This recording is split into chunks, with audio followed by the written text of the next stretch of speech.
Hello everyone. Next question देखते हैं हम लोग। आ, दो क्वेश्चन हमने लिख रखे हैं। पहला क्वेश्चन ये है, ये यहां तक जो है ये फर्स्ट क्वेश्चन है एंड देन सेकंड क्वेश्चन नीचे।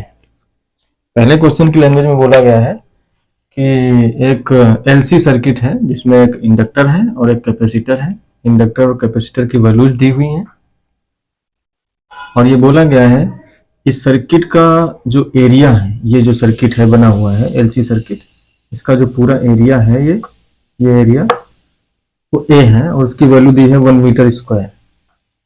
ठीक है, वो रेक्टेंगुलर हो सर्कुलर हो उससे मतलब नहीं है, या फिर स्क्वायरल हो, ठीक है, कैसा भी हो। ये सर्किट है, सर्किट एक लूप तो बनाएगा ही, उसका उस लूप का एरिया दिया है 1 मीटर स्क्वायर और इन दोनों की वैल्यूज दे दी गई है। और ये कहा गया है ये सर्किट ऐसे जगह पे रखा हुआ है जहां पर इसके लूप के एरिया से जाने वाली जो मैग्नेटिक फील्ड है वो बी नॉट है। दिस इज बी नॉट है, ठीक है। और इस बी नॉट का जो डायरेक्शन है परपेंडिकुलर टू दिस एरिया है। अब ये नहीं बोला गया आउटवर्ड है इनवर्ड है, कुछ नहीं पता है, ठीक है। कहीं ये प्लेन में रखा हुआ है ये सर्किट, उस प्लेन के परपेंडिकुलर, इस सर्किट के प्लेन के परपेंडिकुलर मैग्नेटिक फील्ड है, तो हमने बाहर की तरफ इसको ऐसे कंसीडर कर लिया। किसी भी तरफ अंदर को भी कंसीडर कर सकते हो, कोई दिक्कत नहीं। ओके, अब कहा गया एट टी इक्वल टू 0, मतलब किसी टाइम पर जब हमने ऑब्जर्वेशन स्टार्ट किया उसको हमने टी इक्वल टू 0 बोल दिया। टी इक्वल टू 0 पर इस मैग्नेटिक फील्ड को लीनियरली वेरी करना स्टार्ट किया, मतलब इंक्रीज कराना स्टार्ट कर दिया। टाइम के साथ इंक्रीमेंट कैसे हो रहा है, B equal to B not plus beta t. अगर टी को 0 रख दें तो कितनी वैल्यू थी बी नॉट, और टी ग्रेटर देन 0 पर इसकी वैल्यू इस इक्वेशन के अकॉर्डिंग वेरी करने लगेगी, ठीक है ना। अगर टाइम बढ़ाते जाओ बी की वैल्यू बढ़ती जाएगी। तो ये क्वेश्चन में बोला गया है टाइम टी इक्वल टू 0 पर ये magnetic field linearly according to this equation linearly जो है वो इंक्रीज करने लगती है, ठीक है। ये बोला गया जिसमें बीटा की वैल्यू दी हुई है 0.04 टेस्ला पर सेकेंड। ओके, अब बोला गया है मैक्सिमम करंट बतानी है इस सर्किट में मिली एम्पियर्स में, कितनी मैक्सिमम करंट इसके अंदर फ्लो करेंगी, ठीक है। तो सबसे पहली बात, करंट को फ्लो कराने के लिए कोई ना कोई ईएमएफ होना चाहिए। ईएमएफ अपने बाहर से तो लगाया नहीं, हमने क्या किया मैग्नेटिक फील्ड वेरी कराई, और जब भी वेरिंग मैग्नेटिक फील्ड होगी तो वो एक ईएमएफ इंड्यूस करेगी, ठीक है ना। वेरिंग ये क्या है, टाइम t इक्वल टू 0 के बाद ये वेरी करने लग रही है इस इक्वेशन के अकॉर्डिंग। ओके, तो अगर मैग्नेटिक फील्ड ये वेरी कर रही है दैट मीन्स इसकी स्ट्रेंथ वेरी कर रही है, that means number of magnetic field of lines जो बाहर की तरफ हमने कंसीडर किया है डायरेक्शन, वो इंक्रीज करने लग रही हैं।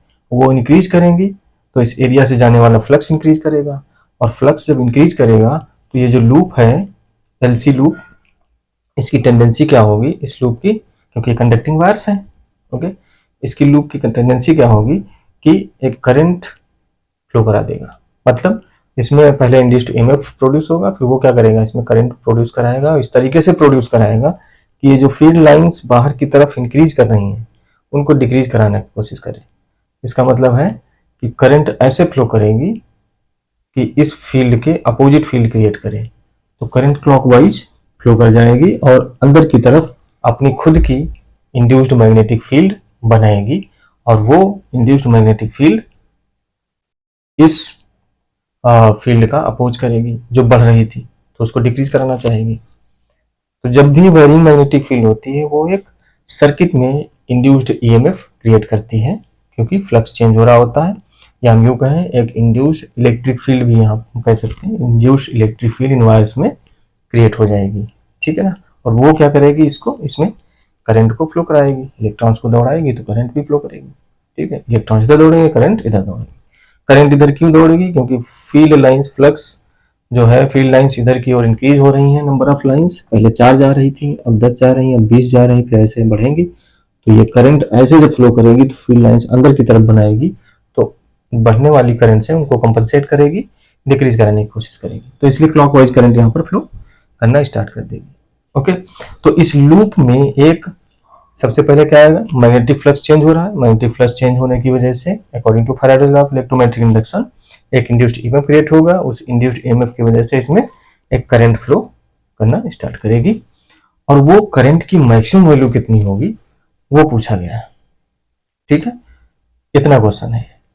तो हमने तो सॉल्यूशन भी बता दिया, बट उसको मैथमेटिकली कैसे डील करेंगे वही लिखना है उसके। ठीक है, तो जैसे ही फील्ड को वेरी कराना स्टार्ट किया, पहले तो कांस्टेंट थी, बी नॉट थी, टी इक्वल टू 0 से पहले फ्लक्स कांस्टेंट था, वेरी नहीं कर रहा था, कोई ईएमएफ नहीं, कोई करंट नहीं। जैसे ही इंक्रीज करना स्टार्ट किया, फ्लक्स चेंज हुआ, फ्लक्स चेंज का अपोज करेगा कौन, इंड्यूस्ड ईएमएफ, वो क्रिएट हो जाएगा इसमें, और वो इंड्यूस्ड ईएमएफ इसमें करंट फ्लो करा देगा। उस करंट की मैक्सिमम वैल्यू कैसे निकालेंगे वो देखिए। तो after time t equal to 0 की हम बात कर रहे हैं, जब इसमें इंड्यूस्ड ईएमएफ प्रोड्यूस हो चुका है। तो जब भी जैसे ही सर्किट में ईएमएफ इंड्यूस होगा, तो ईएमएफ इंड्यूस की वैल्यू सभी जानते हैं, E इक्वल टू क्या होता है, हम मैग्नीट्यूड केवल लिखेंगे, डायरेक्शन हम बता ही चुके हैं कि करंट को किधर फ्लो कराएगा, और इस तरीके से एक ईएमएफ ऐसे इंड्यूस कराएगा। हम इसको ऐसे बना सकते हैं, L और C को ऐसे बगल बगल बना दिए, इसको ऐसे यहाँ बना दिए, यहाँ पर ईएमएफ कहीं दिखा दिया, यहाँ दिखा दो, यहाँ दिखा दो, कहीं भी दिखा दो, सर्किट हमें कंप्लीट करना है। तो ये ईएमएफ इंड्यूस हुआ, इसकी नेगेटिव पोलैरिटी इधर, पॉजिटिव इधर, क्योंकि करंट ऐसे फ्लो कराएगा। और ई की वैल्यू क्या होगी, ई की वैल्यू होगी मैग्नीट्यूड ऑफ, हम नेगेटिव साइन नहीं ले रहे हैं क्योंकि नेगेटिव साइन केवल क्या शो करता है, लेंजेज लॉ को, मतलब डायरेक्शन ऑफ करंट किस तरफ को होगी वो हम पहले बता चुके हैं कि इस तरफ को फ्लो करेगी, वो माइनस साइन कंसीडर हो चुका है। तो हम केवल D phi by D T लिखेंगे, तो D phi by D T, और फाई क्या होगा, D by D T, phi होगा area into magnetic field, B A cos theta. तो बी की डायरेक्शन इधर की ओर है, हमने एरिया वेक्टर भी इधर ही चूज कर लिया। ठीक है ना, तो बी डॉट ए जब करोगे तो बी डॉट ए क्या आ जाएगा, पॉजिटिव आ जाएगा। ठीक है ना, ये तो अपना बी आ जाएगा, कॉस 0 1 हो जाएगा। तो एरिया तो 1 मीटर स्क्वायर है, तो फाइनली बचा क्या है, D B by D T ही बचा, D B by D T.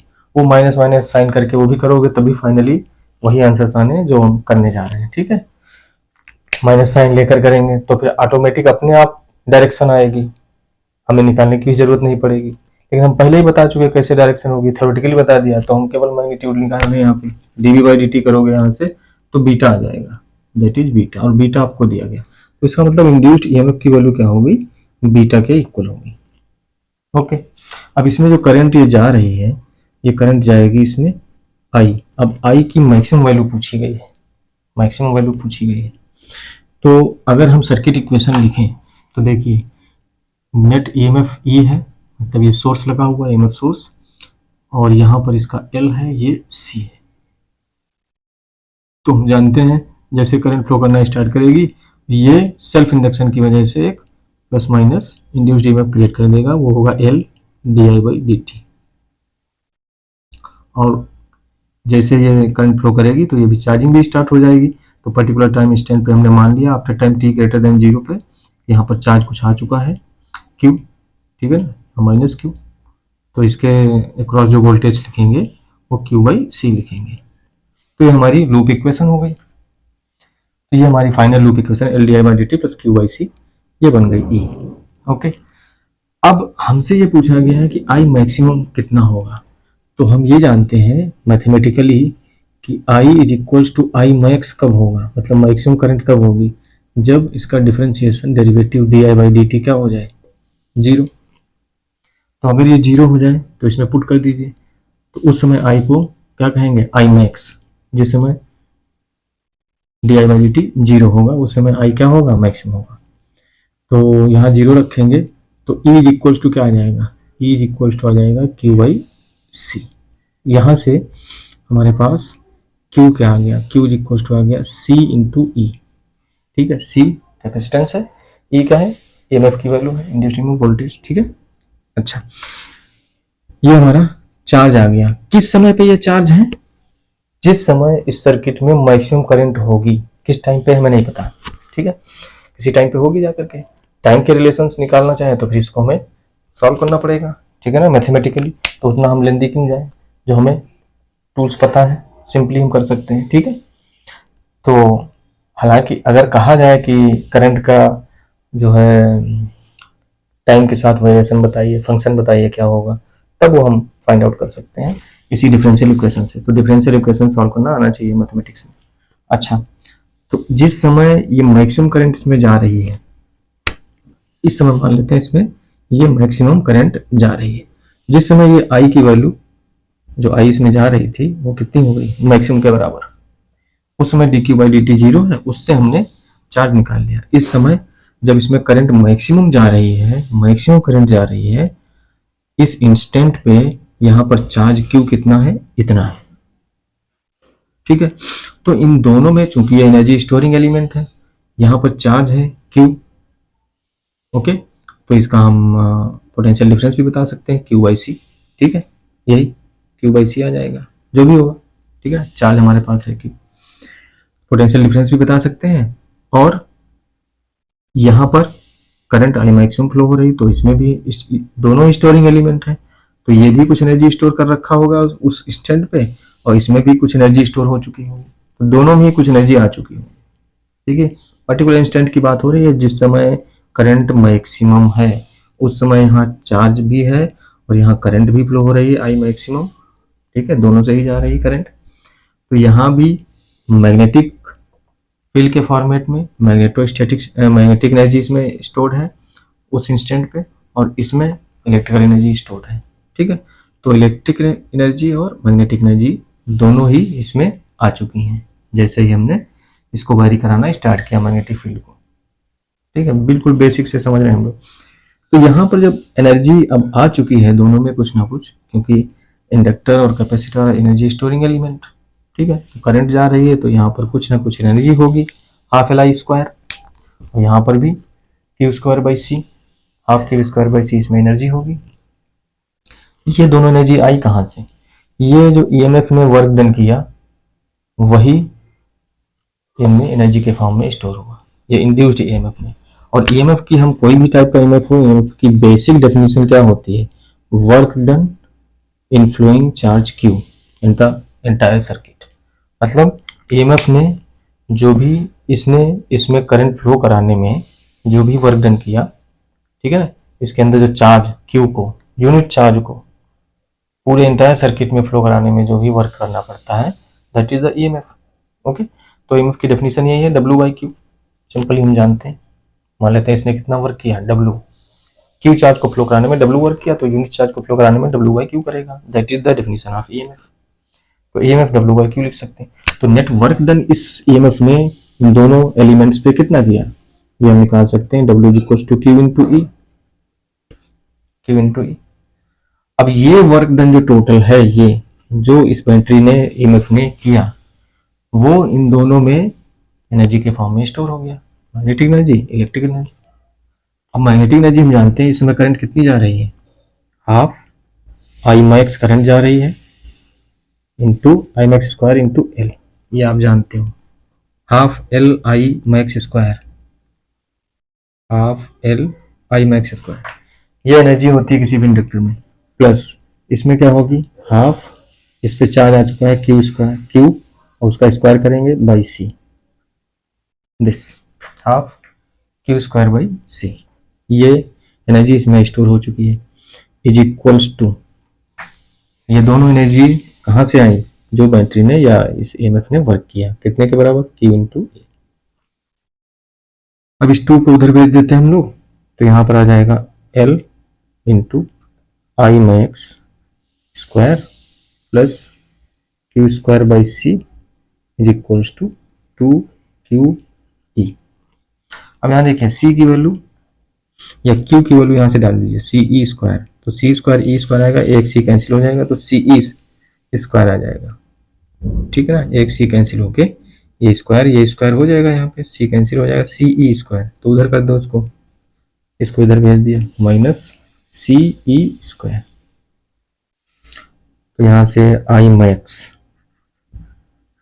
Max square into 0.1, L की वैल्यू दी हुई 0.1 is equals to 2 into Q की वैल्यू कितनी है, Q equals to C E है, तो Q equals to C E लिखोगे जब आप, तो सी ई स्क्वायर ये भी हो जाएगा, तो 2CE² माइनस CE², तो CE आ जाएगा।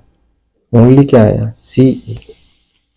ओके, और ये 0.1 नीचे जाएगा तो ये 10 कर देगा इसको जा करके, तो 10CE। तो स्क्वायर रूट लेना है तो आई मैक्स आ जाएगा, तो इसका हम लोग स्क्वायर रूट ले लेते हैं। निकाल लीजिए इस वैल्यू को, बस यही होगी अंडर रूट 10 इंटू सी है 10⁻³ इंटू ई की वैल्यू कितनी? बीटा के इक्वल। ई की वैल्यू हम लोग निकाल चुके हैं बीटा, और बीटा कितना है? 0.04। 0.04 को हम क्या लिख सकते हैं? 4 इंटू 10⁻, हाँ 4 इंटू 10⁻, कितना हो जाएगा ये? -2, ये आ जाएगा। और सी था 10⁻³ और ये 10 हो गया, ठीक है ना। एल की वैल्यू कितनी थी? 0.1, तो हाफ L² हाफ ये हो गया, ये 2 उधर चला गया था, ठीक है। 2QE माइनस CE², QCE रखेंगे तो 2CE² आ जाएगा। हाँ CE² था, CE² था। ओके, तो यहाँ पर ये Q जब रखेंगे CE, तो CE², 2CE² माइनस CE² आ जाएगा। और फिर 0.1 नीचे जाता है तो 10 आ गया था, तो ये आ जाएगा, तो इसका स्क्वायर होगा, इसका स्क्वायर होगा, ये हो गया। तो इसका स्क्वायर तो बाहर पूरा आ जाएगा, 4 इंटू 10⁻² इंटू, और ये एक कैंसिल होकर 10⁻² बचेगा, ये बाहर आएगा तो 10⁻1 हो जाएगा। 10⁻1, 10⁻², ये 10⁻³ हो गया, और 10⁻³ को हम लोग क्या बोलते हैं? मिली, ठीक है। और करंट है तो एम्पियर में होगा, ये मिली, 4 ये हो गया, तो 4 मिली एम्पियर। मिली एम्पियर में हमें बताना भी था, तो मैक्सिमम करंट जो होगी वो 4 मिली एम्पियर होगी। और जिस समय इसमें मैक्सिमम करंट फ्लो हो रही होगी उस समय कैपेसिटर पर चार्ज अगर पूछा जाए कितना है, तो यहां से निकाल सकते हैं। सी की वैल्यू डालिए, ई की वैल्यू डालिए, चार्ज आ जाएगा, ठीक है। तो ये इतना पूछा गया था हमसे, तो ये अपना आंसर आ गया। नेक्स्ट क्वेश्चन में क्या है?